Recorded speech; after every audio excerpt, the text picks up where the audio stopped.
Welcome to GK tonic. GK tonic में आप सबका स्वागत है।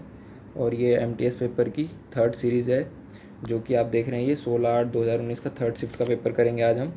इसमें रीजनिंग और मैथ के सॉल्यूशन करा रहा हूँ मैं आपको। आई होप पहले 2 वीडियोज़ आपने देखे होंगे, नहीं देखे तो उनको जाके देख लें।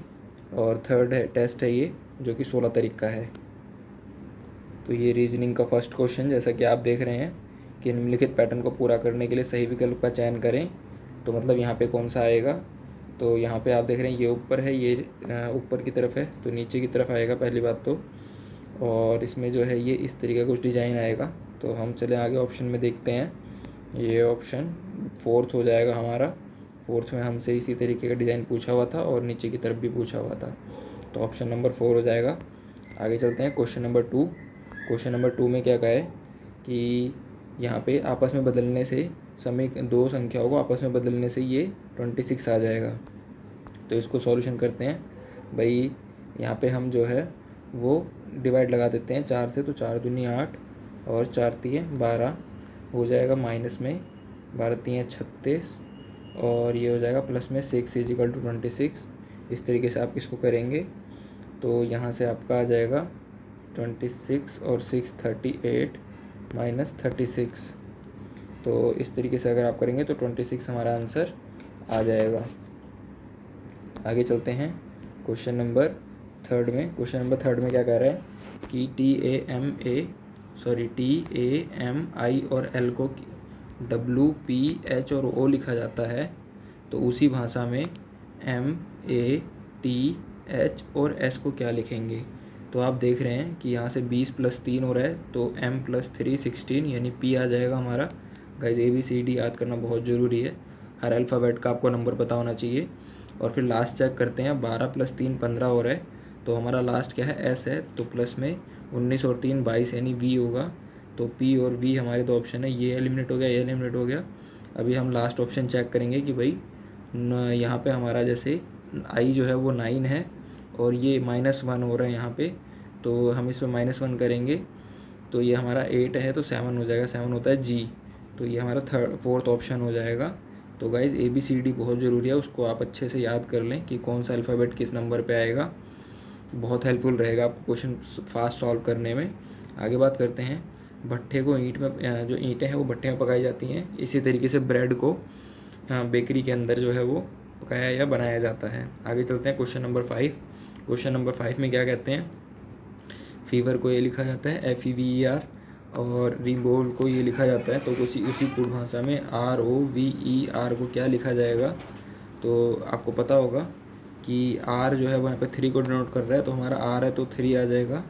तो 3 तो सभी में है। और लास्ट नंबर क्या है, लास्ट में R है तो यहाँ भी 3 आएगा, तो लास्ट में भी 3 आएगा। तो आगे हम बात करते हैं, क्या वर्ड E दिया हुआ है, E का नंबर 8 है, तो लास्ट में 8 आएगा। तो यानी ये ऑप्शन एलिमेंट हमारा फोर्थ ऑप्शन हमारा राइट होगा। तो आप देख पा रहे होंगे कि जो है इसमें ABCD का लर्न होना बहुत ज़रूरी है अल्फ़ाबेट्स का, तो प्लीज़ आप उसको याद कर लें। आगे बात करते हैं, दिए गए वर्गों के समूह को सर्वोत्तम ढंग से बनाया गया, तो पक्षी, कीड़े और जानवर, ये कौन सा डायग्राम डिनोट करता है। तो ये नहीं, ये और ये हो गया हमारे सारे जानवर, इसमें पक्षी और कीड़े अलग अलग हो जाएंगे। हाँ, ये देखिए हमारा थर्ड ऑप्शन सही दिया हुआ है। आगे बात करते हैं क्वेश्चन नंबर 7 की। क्वेश्चन नंबर 7 में क्या बोला गया है कि कागज़ को मोड़ने से कौन सी आकृति दिखाई देगी। तो यूँ पहले इसको उधर से मोड़ा गया है, फिर इसको प्लस में मोड़ा गया है और ये डिज़ाइन ड्रॉ किया गया है। तो आपको फर्स्ट ऑप्शन में दिख रहा होगा कि यहाँ पे सर्कल आ जाएगा, यहाँ पे डिज़ाइन आ जाएगा, और इधर सर्कल आ जाएगा। तो इस तरीके से आप इसको सॉल्व कर सकते हैं। Question number 8। क्वेश्चन नंबर 8 में क्या कह रहे हैं, क्वेश्चन नंबर 8 कह रहा है कि आपको आकृति घुमाने की अनुमति नहीं है, तो ये डिज़ाइन किसके अंदर इनबिल्ट है। तो ये आप देख रहे होंगे ऑप्शन नंबर B में कि इस तरीके का डिज़ाइन आपको दिख रहा होगा। ये देखिए यहाँ से ये इस तरीके से दिया हुआ है पूरा और हमें ये डिज़ाइन मिल रहा है, तो ये हमारा ऑप्शन नंबर 2 सही हो जाएगा। आगे चलते हैं क्वेश्चन नंबर 9। क्वेश्चन नंबर 9 में क्या कह रहा है कि 6:2 और 2 में 8, और यहाँ पे पूछा है कि यहाँ पे क्या आएगा। तो आप देख रहे होंगे 2 3 जा 6 + 2 किया हुआ है, इसी तरीके से 3 × 2 6 + 2 करेंगे तो 8 हो जाएगा। तो हमारा ऑप्शन नंबर A सही हो जाएगा। बात करते हैं क्वेश्चन नंबर 10। क्वेश्चन नंबर 10 में क्या कह रहा है कि कौन से चिन्हों को आपस में बदला जाए जो कि हमारा 57 आ जाए। यहाँ पे देखते हैं हम 36, 2, 15, 5, 18 इजिकल टू 57 लेके आना है।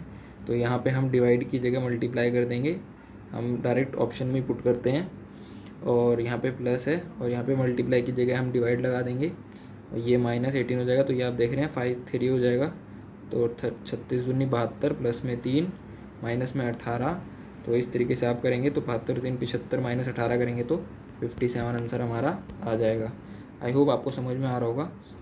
गाइस प्लीज़ इसको शेयर करना ना भूले वीडियो को। आगे बात करते हैं क्वेश्चन नंबर 11। क्वेश्चन नंबर 11 में क्या कह रहे हैं कि गलत पद की धारणा को हमें निकालना है कि गलत पद कौन सा दिया हुआ है इसमें से। तो यहाँ हम देख लेंगे ये -10 हो रहा है, फिर -15 हो रहा है, फिर -20 हो रहा है, फिर -25 है, उसके बाद में -25 है। तो फिर माइनस आगे जो है वो 30 होना चाहिए, लेकिन यहाँ पे 50 दिया हुआ है तो हमारा -50 वाला आंसर जो है वो गलत हो जाएगा। आगे बात करते हैं क्वेश्चन नंबर 12। क्वेश्चन नंबर 12 में क्या कह रहा है कि निम्न आकृति को आगे कौन सी यानी यहाँ पे क्या आएगी। तो ये एरो नीचे जा रहा है, फिर इधर हो रहा है, फिर ऊपर जा रहा है, इधर हो रहा है, तो अगला नीचे की तरफ आएगा। तो हम देखते हैं ऑप्शन में नीचे की तरफ, ये देखिए क्वेश्चन आंसर 2 दिया हुआ है, नीचे की तरफ आया हुआ है। तो इसी तरीके से आप रीजनिंग को सॉल्व कर सकते हैं मेरे साथ और ज़्यादा टाइम भी नहीं लगेगा। ये क्वेश्चन देखिए, इसमें कहा गया है कि आपको HA को 8 लिखा जाता है, CAT को 60 लिखा जाता है, तो HEN को क्या लिखा जाएगा। तो इसमें आप देख सकते हैं कि H का नंबर 8 होता है, A 1 होता है तो 8 बन जाए 8, C 3 होता है और ये 1 होता है और इंटू मल्टीप्लाई में 3 होता है, 20 होता है, T 20 होता है। तो 3 बन जाए 3 इंटू 20, ये 60 हो जाएगा। इसी तरीके से H हमारा 8 होता है, H हमारा 8 होता है और 5 होता है हमारा E और फिर 14 जो है वो हमारा N होता है। तो आप इसको मल्टीप्लाई करेंगे तो 8 पंचे 40, 14 56, 14 चौके 56 होता है, 560 हमारा सही ऑप्शन हो जाएगा। आगे चलते हैं क्वेश्चन नंबर 14। क्वेश्चन नंबर 14 में क्या कह रहे हैं कि 6 लड़के गोलाकार मेज के इर्द गिर्द केंद्र की ओर मुख करके बैठे हुए हैं। M के जो कि F के सामने बैठा है, ये हमारा जो है 6 लड़के हो जाएंगे, 1 2 3 4 5 6। इसमें क्या बोला हुआ है इसने, M जो है वो M के जो कि F के सामने बैठा है, यानी ये जो हमारा K है ये F के सामने बैठा है, K दाएं से दूसरे स्थान पर है, K दाएं से दूसरे स्थान पर है, M जो है वो दाएं से दूसरे स्थान पर है, यानी M यहाँ है, K के दाएं से दूसरे पे।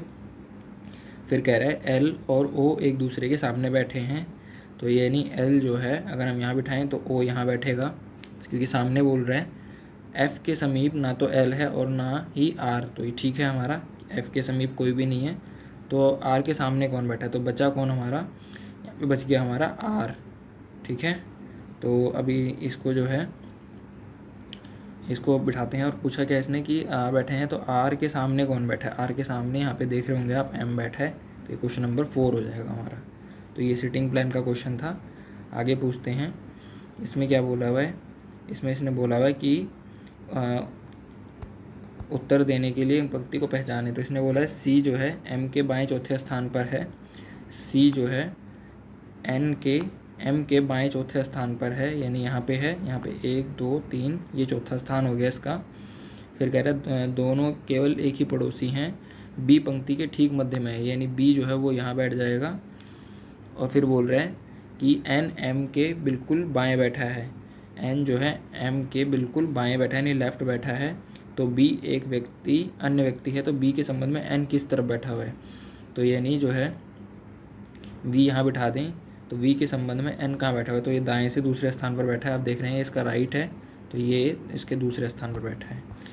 Question number 16। क्वेश्चन नंबर 16 में क्या बात कर रहा है, क्वेश्चन नंबर 16 में कह रहे हैं कि दर्जी सिलाई मशीन, यानी दर्जी का काम क्या है, सिलाई मशीन का काम करना, तो किसान का काम क्या है, हाल से खेती करना।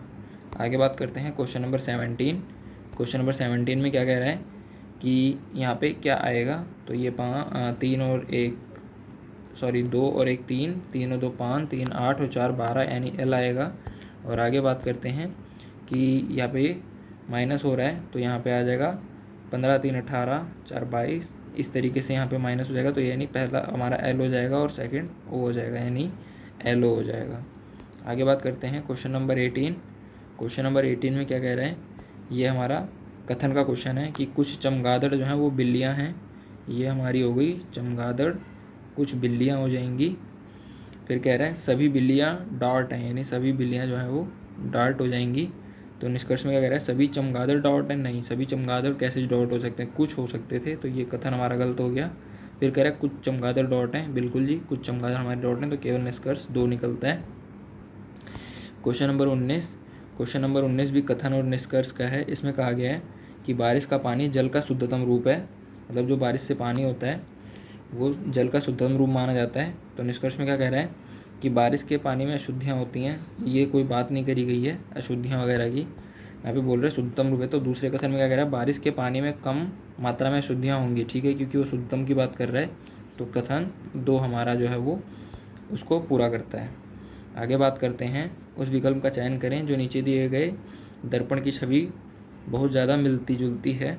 तो दर्पण अगर यहाँ पे लगाते हैं तो कौन सा डायग्राम बनेगा, ये आप पहले में ही देख लीजिए कि एक तो लाइन पूरी है इसकी, यहाँ से यूँ पलट जाएगा, मतलब इस तरीके से ये हो जाएगा ये।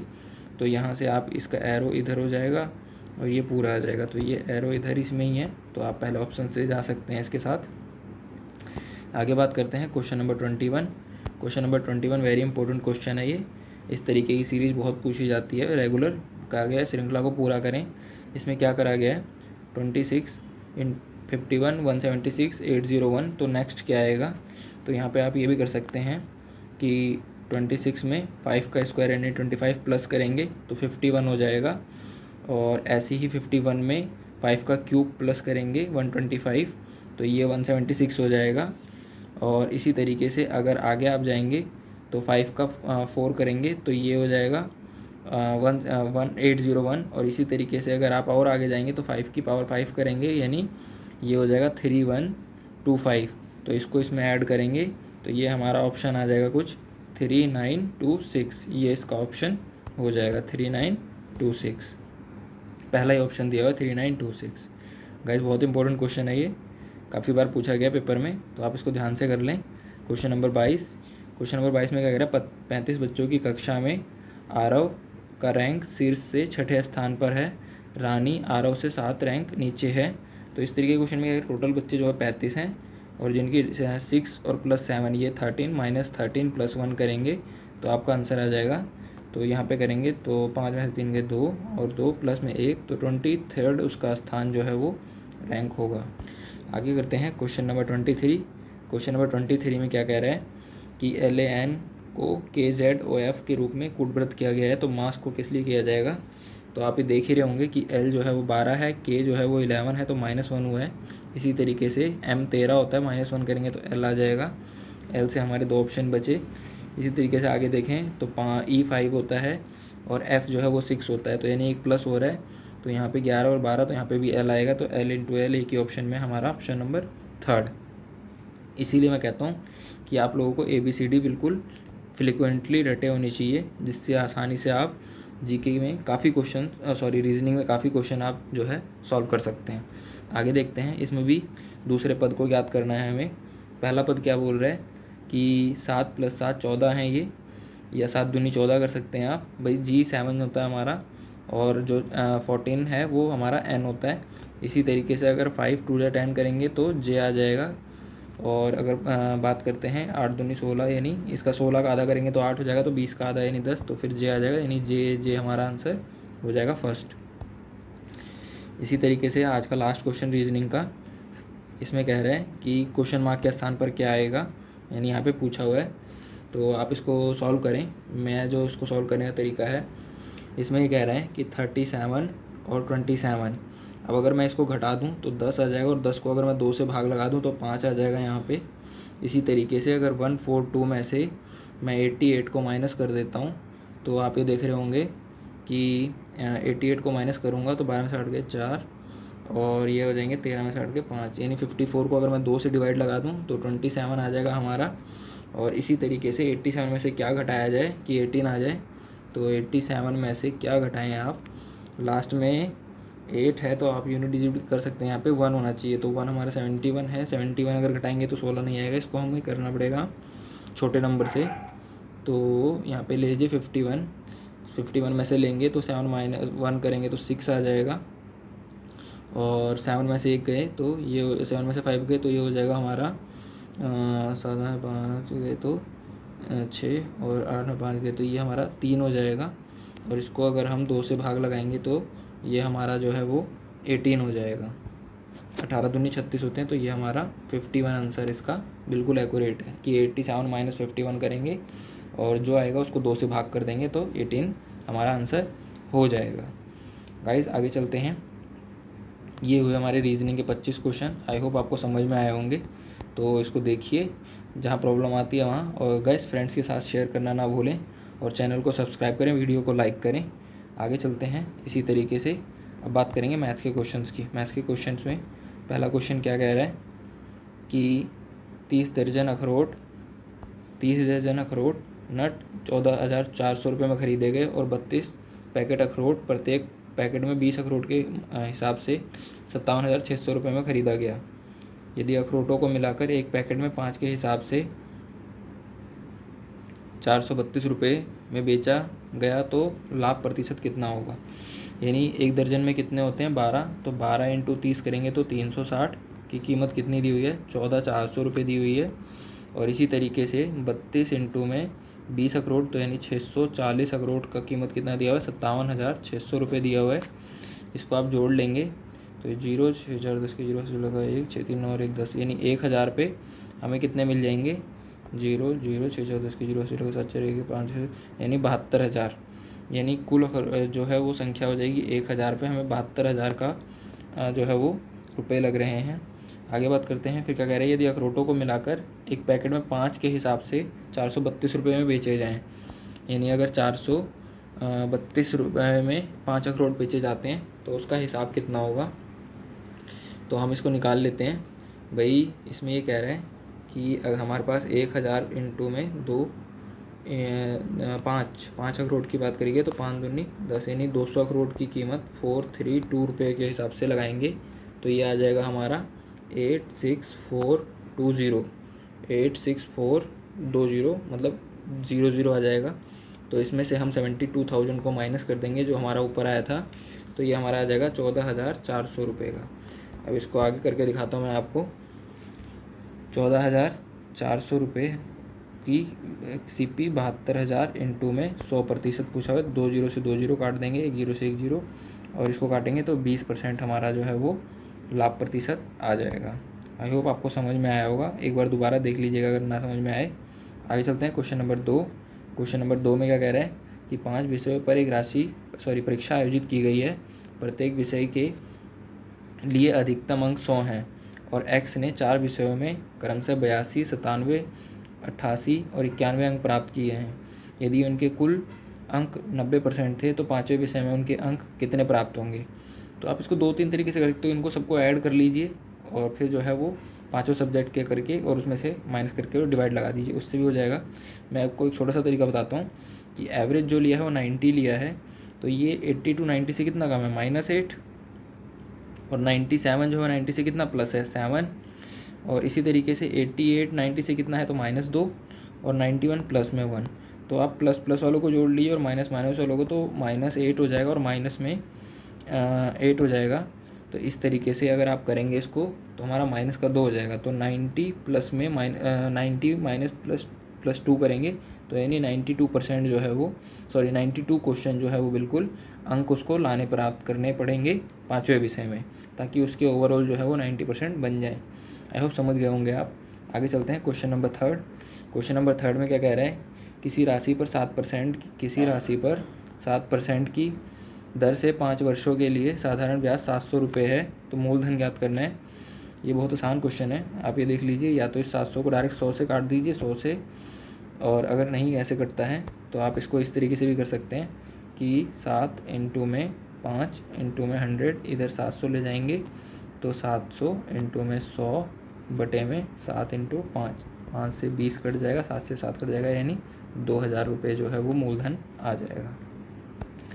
आगे बात करते हैं क्वेश्चन नंबर 4 की।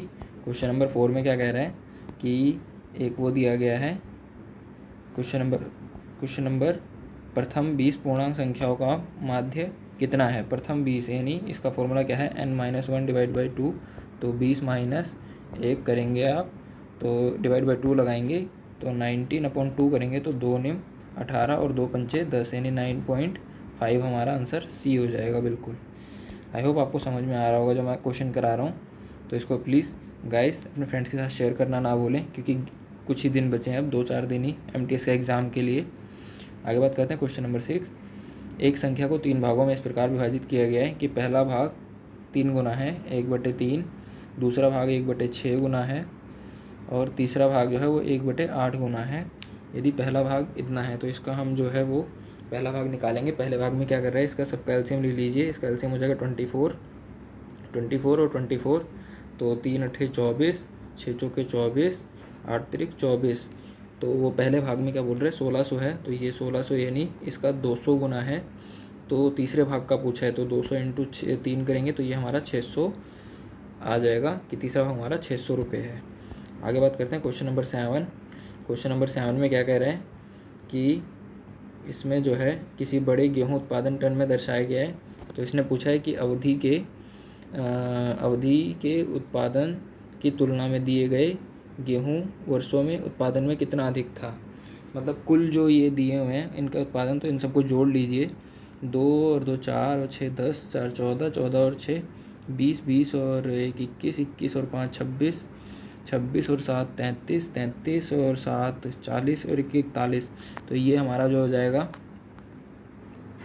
41,000 बटे में कितने हैं ये 2 4 6 8, 8 से आप इसको मल्टीप्लाई करेंगे तो 8 पंचे 40, 1 बच गया 8 एकम 8 और 8 दूनी 16, 8 पंचे 40। तो ये 5 मतलब कुछ लगा लीजिए कि 51,000 से ऊपर जो भी हैं उन सभी में औसत उत्पादन अधिक रहा।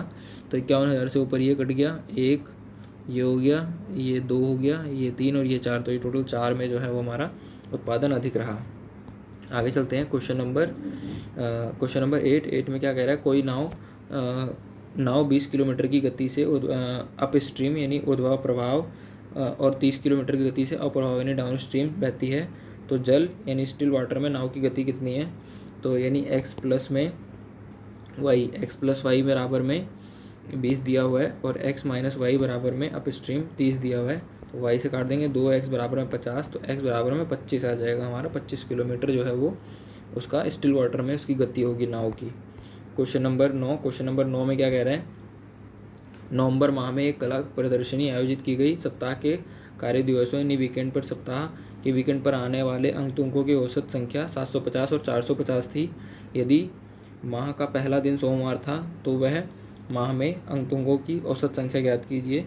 गाइस बहुत आसान क्वेश्चन है, लैंग्वेज से लग रहा होगा कि बहुत टिपिकल है, लेकिन आप इसमें सोचिए नवंबर में जो है वो अगर पहला दिन सोमवार है तो वीकेंड का मतलब क्या होगा कि संडे उसमें कितने पड़ेंगे आप देख लीजिए कि अगर नवंबर 30 दिन का होता है तो पहला पड़ेगा 7 को, 14 को, 21 को और 28 को। ये हमारे जो है वो 4 पड़ेंगे संडे। तो 4 संडे पड़ेंगे तो उस दिन कितना है 750 है। तो 4 संडे को अगर 750 है तो उस तरीके से देख लीजिए कि भाई जो है पहले क्या है वीकेंड और वीकेंड बाद में है वीकेंड यानी 450 इंटू में 400, ये देखिए 450 इंटू में 4 दिन, जमा में कितने दिन बचे 4 दिन चले गए, 30 का होता है नवंबर, तो 26 दिन, 26 इंटू में 750 करेंगे तो ये हमारा हो जाएगा और 30 दिन पूरा होता है। तो इस तरीके से आप इसको करेंगे तो इसमें जो है वो आ जाएगा। इसमें ऑप्शन गलत दिया हुआ है, मैंने कैलकुलेशन किया है, ऑप्शन इसमें गलत दिया हुआ है तो आप इसको कैलकुलेट कर लीजिएगा। इस तरीके से हमारा पूरा आंसर आ जाएगा।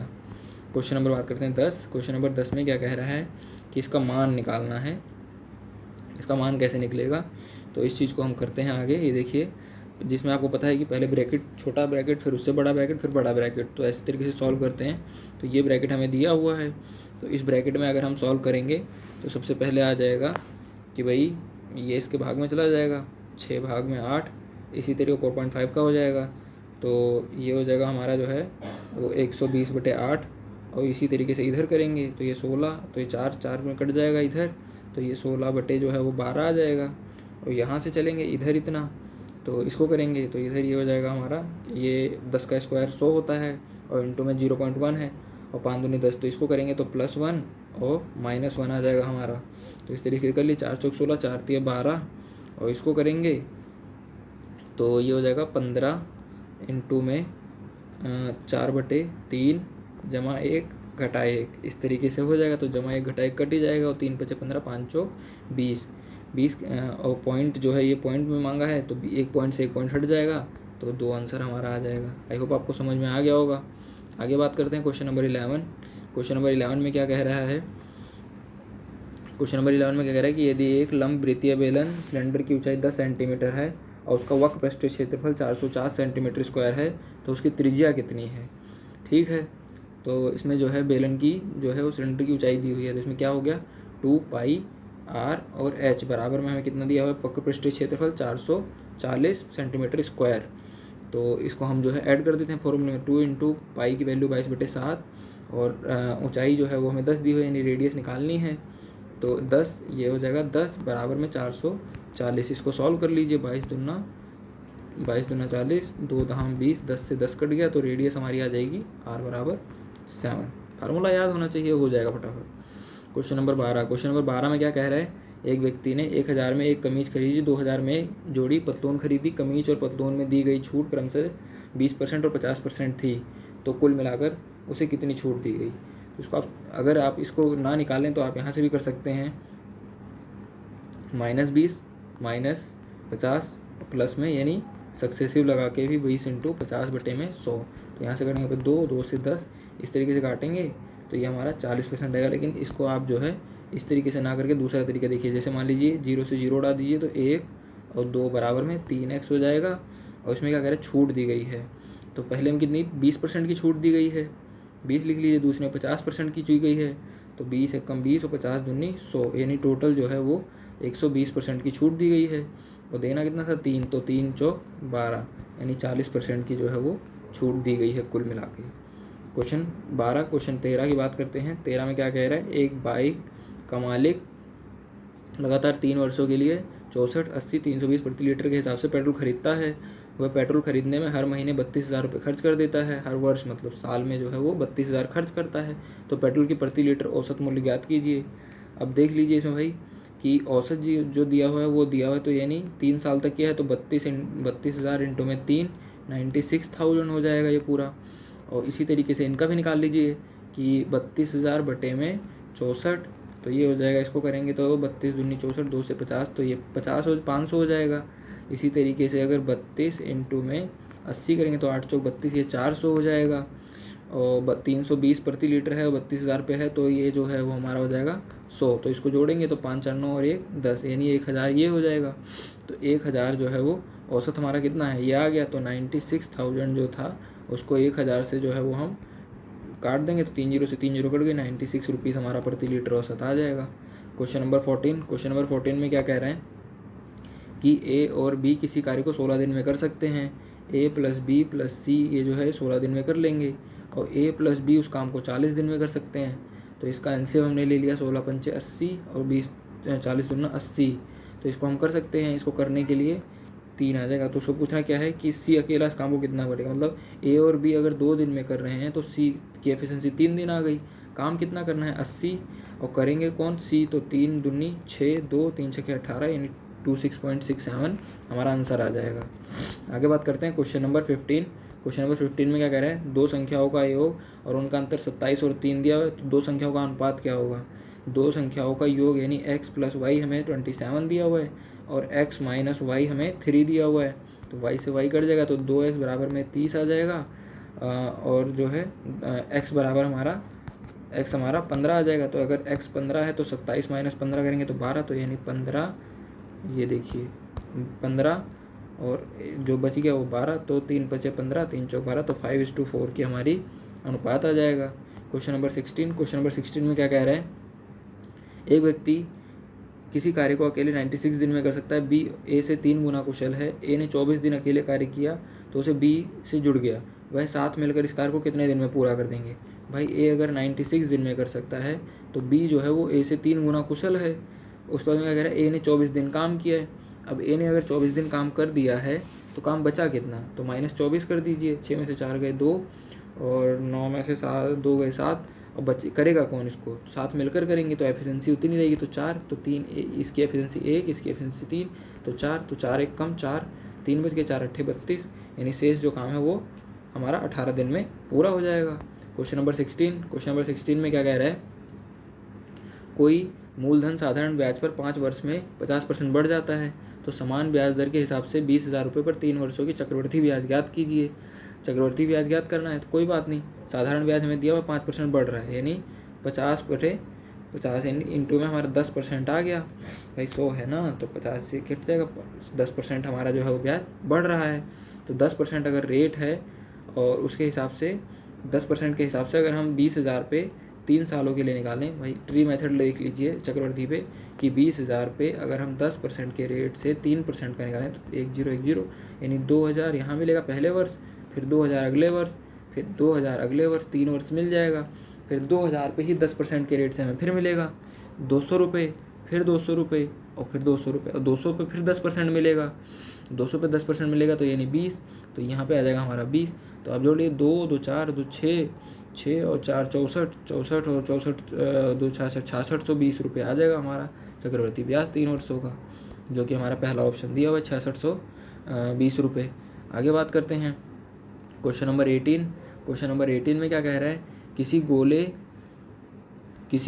गोले और किसी लंब वृत्तीय बेलन इन सिलेंडर का आयतन समान है तो गोले और बेलन की त्रिज्या 21 सेंटीमीटर 14 सेंटीमीटर, तो बेलन की ऊंचाई ज्ञात कीजिए।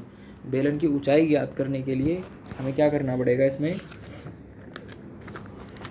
भाई इसमें बेलन का फार्मूला क्या होता है, 4/3 πr² πr³ बराबर में πr² बराबर में h। ये हमारा हो गया बेलन का, ये हो गया गोले का।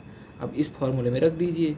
अब इसमें क्या करना है, कुछ नहीं, 4/3 इंटू में r का स्क्वायर क्यूब 21 इंटू 21 इंटू 21 बराबर में हमें जो दिया हुआ है वो दूसरा रेडियस दिया हुआ है, यानी 14 किसका दिया हुआ, बेलन का, 14 इंटू 14 बटे में इंटू में h। अब इसको काट लीजिए भाई, 3 7 21, 7 दूनी 14, इस तरीके से आप इसको काटेंगे तो हमारा हाइट जो है वो 63 सेंटीमीटर आ जाएगी। फॉर्मूला का खेल है, अगर फॉर्मूला अगर आपको आता है तो आप 2 मिनट में इसको हल कर देंगे प्रश्न को, इतना डिफ़िकल्ट प्रश्न नहीं आया है कोई। आगे बात करते हैं, इसमें कह रहा है कि 2010 से 18 तक के दिए गए हैं 1000 रुपये गुणांक में दर्शाया गया है, तो हमें 2015 और 17 का औसत लाभ 2012 के लाभ से कितने प्रतिशत अधिक है। तो 15 का कितना है देख लीजिए, 15 का 11,000, 16 का जो है 8,000, 17 का भी 11, तो 11 दूनी 22 और 8 30,000 हो गया। ये 30,000 जो है वो हो गया टोटल। फिर कह रहे हैं 2012 का, तो 2012 का लाभ कितना है, 8,000 है, तो 2012 का लाभ जो है वो 8,000 है। तो 30,000 3 वर्षों का, तो 10,000 में से 8,000 माइनस कर दोगे तो 2,000 का जो है वो प्रॉफिट आ जाएगा। तो 2,000 का प्रॉफिट आया, तो 2,000 का प्रॉफिट कितने पे, 8,000 पे, और इंटू में 100 से 2 जीरो काट दीजिए और ये हो जाएगा हमारा 2,000 पे 8,000 पे ना, तो 2 चौक 8 4 से 25% हमारा आंसर आ जाएगा, 25% हमारा आंसर हो जाएगा। ये देखिए 25% जो है हमारा आंसर दिया हुआ है। आगे चलते हैं क्वेश्चन नंबर 20 में क्या कह रहे हैं कि 2 इंटू में ये फिर हमारा जो है वो मान निकालना है इसका, तो इसको आप देख लीजिए कि 7 को अगर यहाँ से डिवाइड लगाएंगे तो 2 से 14, 2 दूनी 4, तो ये 12, इस तरीके से करते हुए चलेंगे तो यहाँ पे हमारा हो जाएगा 2 इंटू में 14/7 इंटू में 3 जमा में 32, इसको करेंगे 3 3 9 12 36, और माइनस में इसको करेंगे तो 11 चौक 44 और 8 चौक 32, तो 32 से 36, तो ये चले जाएंगे, तो 32 और 36। इसके बाद में हम इसको क्या करेंगे 112 माइनस में 12 माइनस में 4 करेंगे तो 8 हमारा आंसर आ जाएगा। बहुत आसान है ये क्वेश्चन। आगे बात करते हैं क्वेश्चन नंबर 21 की। क्वेश्चन नंबर 21 में क्या कह रहा है, किसी घन का कुल पृष्ठ क्षेत्रफल 864 सेंटीमीटर स्क्वायर है तो उसका आयतन सेंटीमीटर क्यूब में कितना होगा। भाई कुल पृष्ठ क्षेत्रफल घन का बोला हुआ है तो घन का कुल पृष्ठ क्षेत्रफल कितना होता है, घन का कुल पृष्ठीय क्षेत्रफल जो है वो 6a² होता है, 864 दिया हुआ है हमें, तो इसको करेंगे तो ये हमारा जो है वो 6 कम 6, 6 चौके 24, 6 चौके 24, यानी 12 भुजा आ जाएगी हमारी।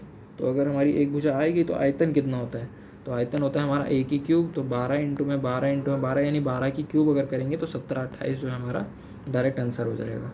आपको पता होना चाहिए 12 की क्यूब की, तो एटलीस्ट 15 तक तो पता ही रहे।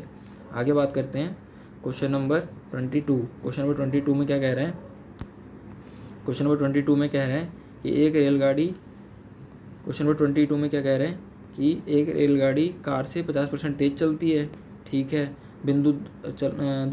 एक ही बिंदु से चलना शुरू करते हैं। 360 किलोमीटर की यात्रा के बाद आपस में मिलते हैं। यदि यात्रा के बीच रेलगाड़ी इंजन में खराबी के कारण स्टेशन पर कुछ घंटे के लिए रुक जाती है तो रेलगाड़ी की गति ज्ञात कीजिए। वैसे इनकम्प्लीट क्वेश्चन है, इसमें डाटा पूरा नहीं है, क्योंकि इसमें रेलगाड़ी की जो बात करी गई है और जो कार की बात करी गई है उनकी दोनों की दूरी का बारे में नहीं बताया गया है। आगे बात करते हैं क्वेश्चन नंबर 23। क्वेश्चन नंबर 23 में क्या कह रहे हैं कि दो संख्याओं के बीच का अंतर 15 है, यानी a माइनस बी जो है वो हमें 15 दिया हुआ है, और उनका महत्तम समवर्तक और लघुत्तम समवर्तक 3 और 108 है। तो यानी एलसीएम बराबर में एलसीएम इंटू में HCF बराबर में a इंटू में b दिया हुआ है हमें इस तरीके से a प्लस बी। तो a इंटू में b बराबर में 3 इंटू 108। अब इसको आगे आप ले जाएंगे तो आप इसको सॉल्व कर सकते हैं, और ऐसे इसको करना है तो 15 का जो अंतर दिया हो वो, और एलसीएम इंटू में HCF, इस तरीके से अगर आप इसको कर सकते हैं तो उसको कर लीजिए। 3 पचे 15, तो 5/108 जो है वो आंसर डायरेक्ट दिया हुआ है। आगे बात करते हैं क्वेश्चन नंबर 24। क्वेश्चन नंबर 24 में क्या कह रहा है, 2 बाइक प्रत्येक की लागत 40,000 और प्रत्येक की लागत 40,000 और 48 में बेचा गया। प्रत्येक की लागत 40,000 और 48,000 में बेचा गया, तो यानी 8,000 का जो है उसकी वजह से 25% समग्र लाभ प्राप्त करना है। 8,000 की, तो 8,000 इंटू 25/100 करेंगे तो 25 अट्ठे 200 यानी 20,000। भाई ये देखिए 40 और 40 इस 8,000 की वजह से आ रहा था, तो 40 और 40 80 प्लस में 20, तो ये 1 लाख रुपये जो है वो पूरा हुआ। और 1 लाख में से अगर हम जो है 1 लाख में से अगर 48,000 को माइनस कर दें जिसको बेचा गया है, तो ये हमारा 52,000 रुपये जो है वो 25% के समग्र लाभ की बात हो जाएगी। आगे बात करते हैं क्वेश्चन नंबर 25। क्वेश्चन नंबर 25 इस वीडियो का लास्ट क्वेश्चन है, तो और इसके बाद हम इस वीडियो को ख़त्म करेंगे। तो इसमें क्या कह रहा है, दो संख्याएं किसी तीसरी संख्या से 80 और 35 बड़ी हैं, यानी बड़ी हैं उससे, तो दो संख्याओं का अनुपात ज्ञात करना है। मान लीजिए पहली संख्या 100 है तो अगली 180 होगी और उससे अगली 135 होगी। तो उसने पूछा है कि दोनों संख्याओं का, यानी इन्हीं दोनों का निकालना है। तो 180 और 135 का अनुपात काट लीजिए 5 से, तो 5 3 15, 5 छक्के 30 और 5 दूनी 10 और 5 सत्ते 35, तो 9 चौक 36 और 9 3 27, तो 4:3 का उसका अनुपात आ जाएगा। तो ये हमारे 25 क्वेश्चन मैथ के पूरे हुए, और 25 क्वेश्चन ही मैंने रीजनिंग के कराए हैं, तो आप उसकी वीडियो भी देख लीजिए, रीजनिंग की भी और मैथ की भी।